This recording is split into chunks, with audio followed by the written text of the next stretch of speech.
At ngayon ay akin namang papakilala sa inyo yung aking mga bago na mga produkto sa aking Kabayan Store. Ito yung isa, itong ating tinatawag na panyawan o makabuhay. Ito ay cutting.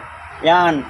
Sa mga gustong mag-order nito, click na lang nyo yung link ng aking video sa baba at kayo makaka-order. Yan. At ito po ay napakaraming benepisyo sa ating katawan at makikita niyo sa aking page at may mga video na rin ako nito kung paano ang ating paglalangis at yung iba pang mga benepisyo. At ang pangalawa naman mga kabayan, ito naman yung ating cutting ng ating yellow bell. Maganda rin ito at magandang halaman. Ito buong taon, walang lipas ang kanyang pamumulaklak.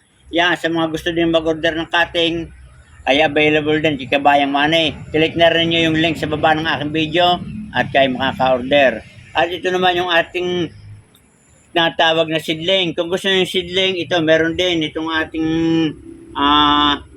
yellow bell. Ito yung buhay na, may ugat na.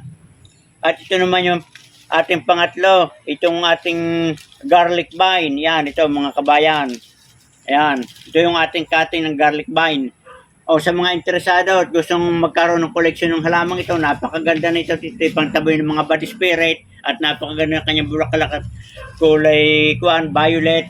Ay click na rin ninyo yung link sa baba ng aking video at kayo makaka-order. So yan mga kabayan, at bago tayo magtapos ay shout out muna sa aking mga viewers and subscriber. At ito, shout out kay Claire Hilario Bicoso.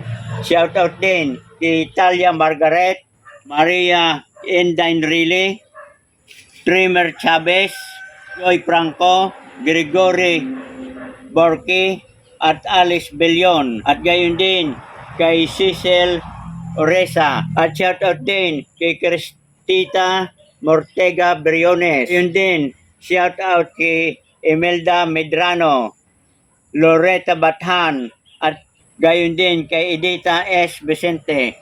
Maraming salamat sa inyong pagsuporta sa aking ina-upload ng mga video. At shout out din sa mga bago pa lang sa aking channel at sa lahat ng patuloy na sumasabay-bay at hindi nagsasama tumangkilik na panunood ng aking ina-upload na video. Maraming salamat sa inyong lahat. Stay safe, stay healthy. Ingat kayo palagi mga kabayan.